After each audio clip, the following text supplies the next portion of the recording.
The morning of the journey was cloaked in a heavy mist, as if the earth itself understood the gravity of Chike's quest. Adeobi packed provisions of roasted yams and palm oil, while Nnamdi sharpened his machete for the trek into the dense forest. Amora arrived at the crack of dawn, clutching a small leather pouch filled with protective charms her grandmother had blessed. "This forest is dangerous," Adeobi warned as they stood at the edge of the towering trees. "There are spirits that guard the path, and they do not take kindly to intruders." Despite the warnings, Chike's resolve was unshaken. "I need to know who I am and what I can do," he said. "Hiding isn't living." The forest was alive with the sounds of rustling leaves and distant animal cries. As they ventured deeper, the canopy grew thicker, plunging the group into a shadowy world. The path became treacherous, with roots snaking across the ground and sudden drops into hidden ravines.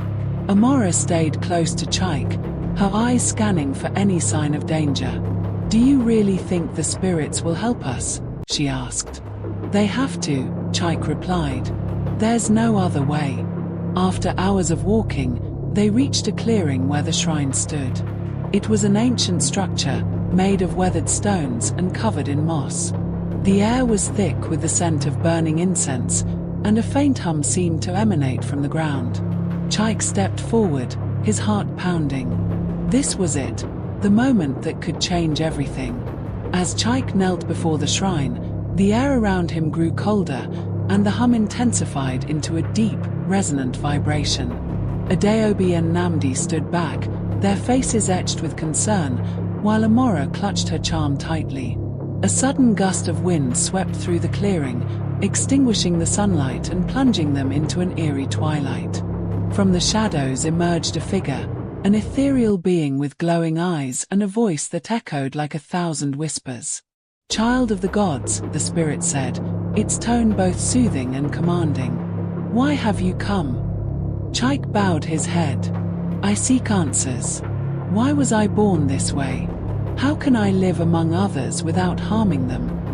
The spirit regarded him silently for a moment before speaking again. "Your beauty is both a blessing and a curse, given to test the strength of your heart. To control its power, you must prove yourself worthy. Do you accept this test?" "I do," Chike said, his voice steady. The spirit raised a hand, and the clearing transformed.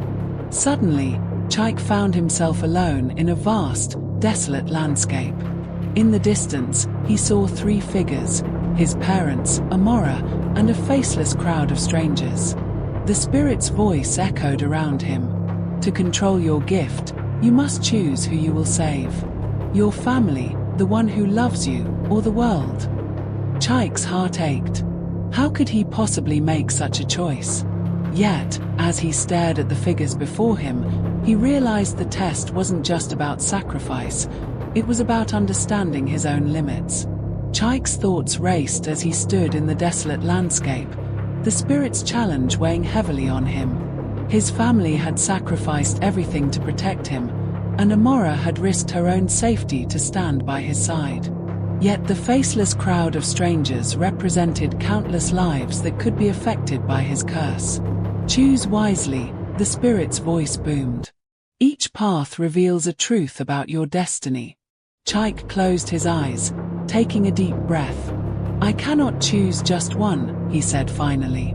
"My gift should not come at the cost of those I love, or innocent lives." The spirit's laughter echoed like thunder.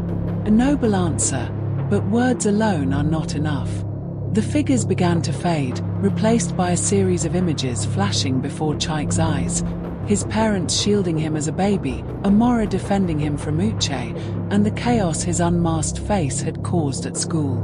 When the vision ended, Chike collapsed to his knees, trembling. "I don't want this power if it means hurting others," he said. "I will do whatever it takes to control it." The spirit's tone softened. "You have shown humility and a desire to protect. But the road ahead will not be easy. Are you prepared to face the trials that await?" Chike nodded, determination burning in his chest. He knew the journey was far from over, but for the first time, he felt a sense of purpose. The spirit stepped forward, its glowing form towering over Chike. "You have passed the first test, but the journey to mastering your gift is long. Take this," it said, extending a shimmering orb of light. Chike hesitated before reaching out to touch it. As his fingers brushed the orb, it dissolved into a warm glow that enveloped him. Instantly, he felt a surge of energy coursing through his body. His vision sharpened, and he felt a new awareness, as though he could sense every living thing in the forest. "This light will shield others from the effects of your beauty," the spirit explained. "But it is temporary. To wield it permanently, you must learn to harness the strength within you. Return when you are ready for the next test." The clearing returned to normal, and the spirit vanished, leaving Chike, his parents, and Amora in stunned silence. "What happened?" Amora asked, her voice filled with awe. Chike stood, his sunglasses glinting in the dim light. "I think I've been given a chance to control it, at least for now." Adeobi embraced her son, her relief palpable. "We'll do whatever it takes to help you." As they made their way back through the forest, Chike felt a renewed sense of hope. But he couldn't shake the spirit's words, "The road ahead will not be easy." When Chike returned to St. Peter's Secondary School, he was met with wary glances and whispers. The memory of the fainting incident lingered in the minds of students and teachers alike. Chike felt the weight of their stares but kept his head high. With the spirit's gift shielding his beauty, he hoped to avoid further chaos. Still, he couldn't ignore the growing tension. During break time, Uche approached him cautiously. "Listen, man," Uche began, his voice trembling. "I don't know what you are, but I'm sorry for what I did. I didn't mean for things to go that far." Chike studied him for a moment before nodding. "Apology accepted. Just don't try it again." Amora, watching from a distance, smiled at Chike's newfound confidence. She joined him as he walked to the library. "How does it feel being back?" she asked. "Strange," Chike admitted. "But I'm ready to face it now." As they entered the library, a shadow fell across the room. Kelechi, who had been eavesdropping on their earlier conversation, approached. "I know there's more to you than what you're saying," Kelechi said, his eyes narrowing. "And I'm going to find out what it is." Chike's heart sank. The danger of discovery hadn't passed, and now, a new challenge was on the horizon. Kelechi's determination to uncover Chike's secret grew stronger by the day. He followed Chike and Amora discreetly, paying close attention to their conversations and movements. Kelechi wasn't the only one suspicious. Other students whispered about Chike, their imaginations running wild with rumors of him being a spirit or an ogbanj. One afternoon, as Chike and Amora sat under the large mango tree by the school compound, Kelechi approached them directly. "You can keep pretending, Chike, but secrets don't stay hidden forever," he said, his tone accusatory. Amora stood defensively. "Why can't you just leave him alone, Kelechi?" "Because he's hiding something that could affect all of us," Kelechi shot back. "If you're not going to tell us, I'll find out myself." Chike sighed, his patience wearing thin. "You don't know what you're asking for, Kelechi. Some truths are dangerous." Kelechi scoffed and walked away, but his determination only deepened. Later that night, while most of the students slept, Kelechi broke into the staff room and searched the school records for anything unusual about Chike. Though he found nothing, his suspicion grew stronger, and he resolved to keep digging. Meanwhile, Chike confided in Amora. "I don't know how long the spirit's shield will last," he admitted. "And if Kelechi keeps pushing, it could all unravel." "We'll figure it out," Amora assured him. "But you have to be careful. You're not alone in this." Despite her words, Chike couldn't shake the feeling that trouble was brewing. As Kelechi's pursuit of the truth intensified, Chike found an unlikely ally in Uche. The bully, once hostile, had changed dramatically since the incident. Uche's fear of Chike had turned into something resembling respect, or perhaps awe. One day, Uche approached Chike during a break period. "Look, I know I've been a jerk," Uche began, avoiding eye contact. "But after what happened on the field, I realized I don't want to mess with you anymore. In fact, I want to help." Chike was taken aback. "Help? Why would you want to do that?" Uche hesitated. "Because I owe you. If I hadn't taken your glasses, none of this would have happened. Besides, I've seen how Kelechi is acting, and I don't trust him. He's up to something." Chike studied Uche carefully. Though skeptical of his sudden change of heart, he sensed sincerity in Uche's words. "If you really want to help, just keep an eye on Kelechi. Let me know if he does anything suspicious." "Consider it done," Uche said with a nod. Amora was initially wary of Uche's involvement, but Chike convinced her to give him a chance. "We can't afford to turn away anyone willing to help," he reasoned. With Uche watching Kelechi and Amora by his side, Chike felt a little more secure.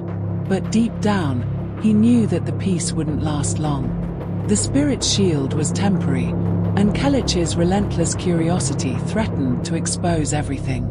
As the days passed, Kelechi's obsession with uncovering Chike's secret reached a fever pitch. He began spreading rumors among the students, claiming that Chike was hiding something supernatural. His words sowed fear and curiosity, turning more classmates against Chike. "You're running out of time," Uche warned one afternoon. "Kelechi's been asking the janitor about the night he broke into the staff room. It's only a matter of time before he does something reckless." Chike felt the pressure mounting. He confided in Amora, his voice shaking. "What if I can't keep this under control? If the shield fails?" Amora placed a reassuring hand on his shoulder. "We'll find a way. You're not alone, Chike." Later that day, Kelechi made his boldest move yet. During a science lesson, he suddenly stood up and pointed at Chike. "Tell us the truth," he demanded, his voice echoing through the classroom. "What are you hiding behind those glasses?" The class fell silent, all eyes turning to Chike. The teacher, startled, tried to intervene. "Kelechi, sit down this instant." But Kelechi wasn't deterred. "Why is everyone pretending this is normal? You all saw what happened on the field." Chike stood slowly, his hands trembling. "I don't owe you an explanation," he said, his voice calm but firm. Kelechi smirked. "You will when I show everyone what you really are." Chike's heart sank. He knew Kelechi wasn't going to stop until he uncovered the truth, and the fragile balance he had maintained was beginning to crumble. That night, as the school grounds fell into darkness, Kelechi made his move. Sneaking into the dormitory where Chike stayed, he crept silently toward Chike's bed, determined to snatch the sunglasses while he slept. What Kelechi didn't anticipate was Uche, who had been keeping watch. As Kelechi approached, Uche stepped out of the shadows. "What do you think you're doing?" he demanded, blocking Kelechi's path. Kelechi glared at him. "Get out of my way, Uche. You don't understand what's at stake." "No, you don't understand," Uche shot back. "Whatever you think you're trying to prove, it's not worth it." The commotion woke Chike, who sat up groggily. When he realized what was happening, his heart raced. "Kelechi, stop!" But Kelechi lunged, reaching for Chike's face. In the chaos, the sunglasses were knocked askew, and for a split second, Kelechi caught a glimpse of Chike's unshielded face. The effect was immediate. Kelechi froze, his eyes wide with terror, before collapsing to the ground. Uche stared in horror, shielding his eyes instinctively. Chike quickly adjusted his glasses, his heart pounding. "I didn't mean for this to happen," he whispered. Uche knelt beside Kelechi, shaking him. "Wake up, Kelechi." Moments later, Kelechi stirred, groaning weakly.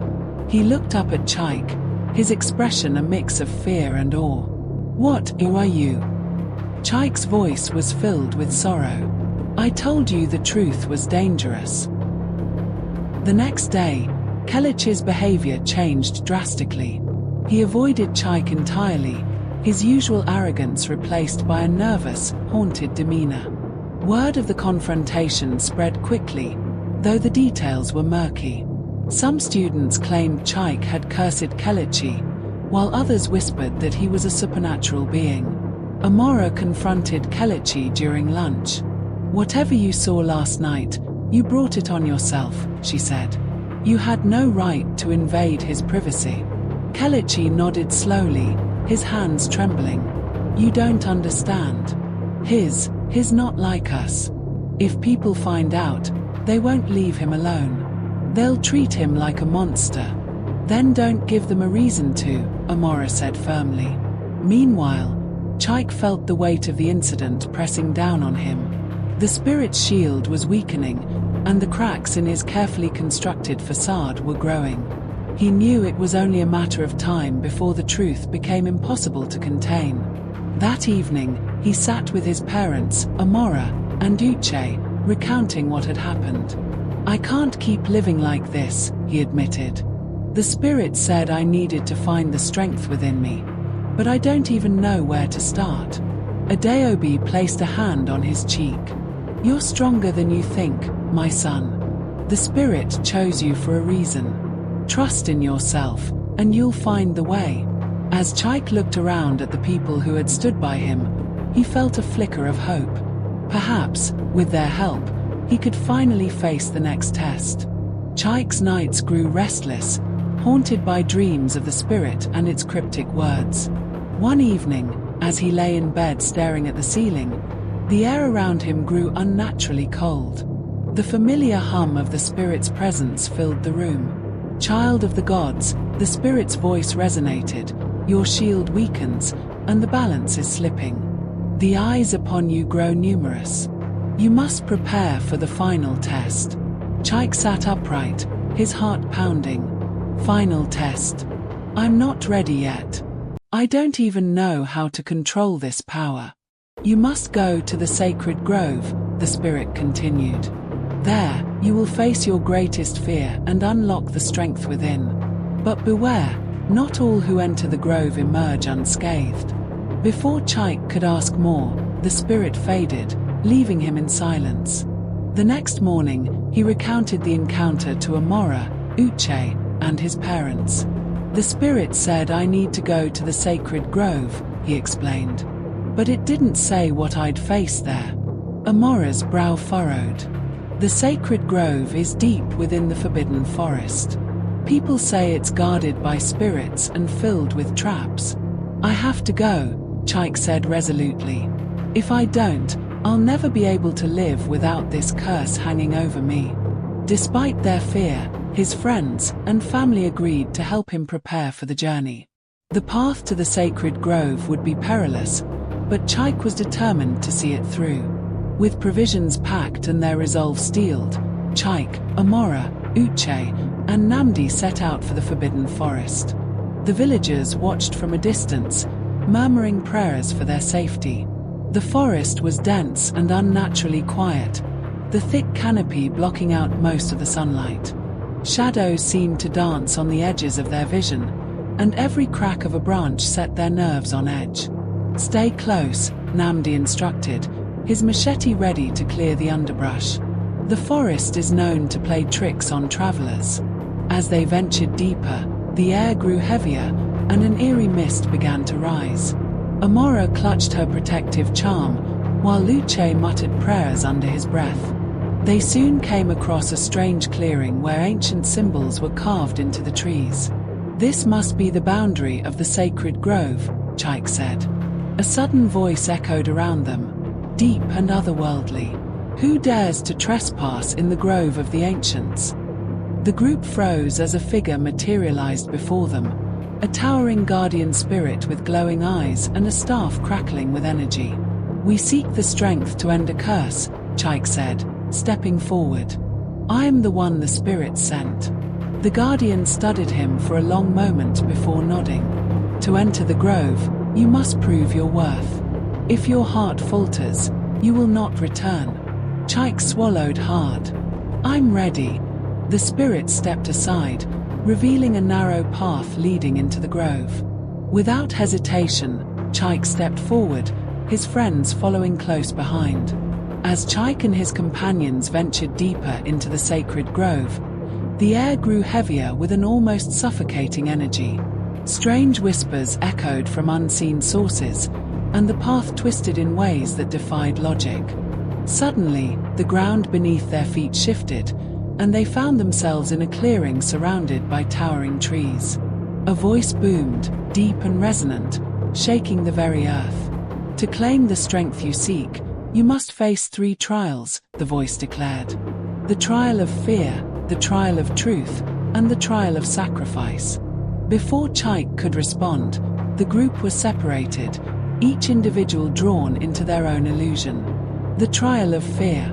Chike stood alone in a vast field shrouded in darkness. Shapes began to emerge, grotesque figures with faces twisted in agony, accusing him with hollow voices. You bring destruction wherever you go, one figure wailed. Your beauty is a curse, cried another. Chike trembled, but then a memory of his parents' love and Amora's unwavering support filled his mind. My beauty doesn't define me, he shouted, his voice steadying. I am more than this curse. The figures dissolved into light, and Chike felt a weight lift from his chest. The trial of truth. Next, Chike found himself in a mirror-filled room. Each mirror reflected a different version of himself. One filled with anger, another consumed by sorrow, and yet another radiating joy. Which one is the true you? The voice asked. Chike hesitated, then closed his eyes. None of them alone define me, he said. I am all of these and more. I am a mosaic of my experiences, my choices, and my relationships. The mirrors shattered, and Chike was transported back to the grove. Chike was reunited with his companions in the final trial. The spirit's voice echoed again. One among you must offer their essence to complete the trial. Who will it be? The group exchanged uncertain glances before Chike stepped forward. If it means freeing Chike from his curse, I'll do it. No, Chike said firmly. This is my burden to bear. I won't let anyone else suffer for me. Amora grabbed his hand. Chike, we've been with you this far. Let us share the burden. But Chike shook his head. The spirit said I must find my strength. This is my trial, and I'll face it alone. He stepped forward, and a brilliant light enveloped him. Pain seared through his body, but he stood firm, determined not to falter.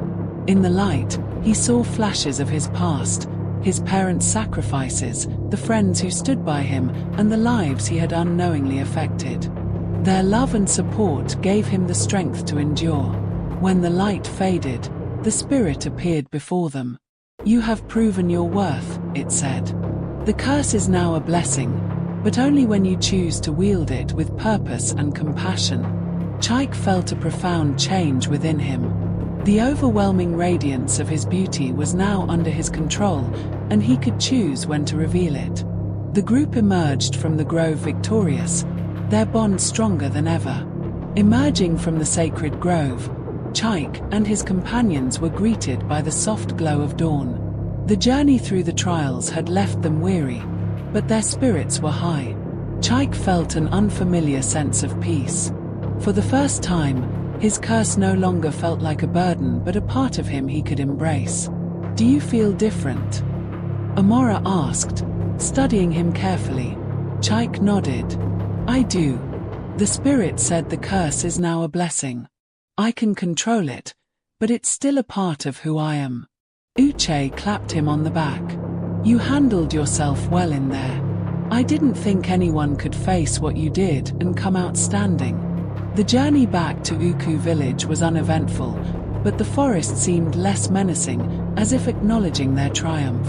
When they finally arrived, the villagers gathered around, their faces filled with a mix of curiosity and awe. Chike's parents rushed to him, relief evident in their eyes. "You've returned," Adeobi whispered, pulling him into a tight embrace. "Not just returned," Chike said with a smile. "I'm free." Life in Uku slowly returned to normal, though Chike's experiences in the grove had left a lasting mark. At school, his classmates noticed the change in him. Chike no longer hid in the shadows or shied away from attention. Instead, he walked confidently, his dark sunglasses a choice rather than a necessity. Kelechi, still recovering from his earlier encounter, approached Chike hesitantly one afternoon. I owe you an apology," he stammered. "I didn't understand what you were going through." Chike offered a small smile. "Apology accepted. Let's move forward." The shift in dynamics was palpable. Uche, once a tormentor, became a loyal friend. Kelechi, though still awkward, made genuine efforts to change.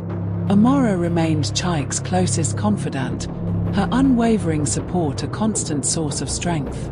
Chike began to explore ways to use his gift. He discovered that the radiance of his beauty could inspire awe, instill calm, and even heal emotional wounds when wielded intentionally. He no longer feared his power but sought to use it for good. As the sun set over Uku that evening, Chike stood at the edge of the village, gazing at the horizon. The trials he had faced had transformed him, and while challenges still lay ahead, he was no longer afraid. "I'll keep walking this path," he said quietly. "Not for myself, but for everyone who believes in what's possible." Amora stepped beside him, smiling. "You've already come so far, Chike. And we'll be with you every step of the way." Together, they turned back toward the village, ready to face whatever the future held.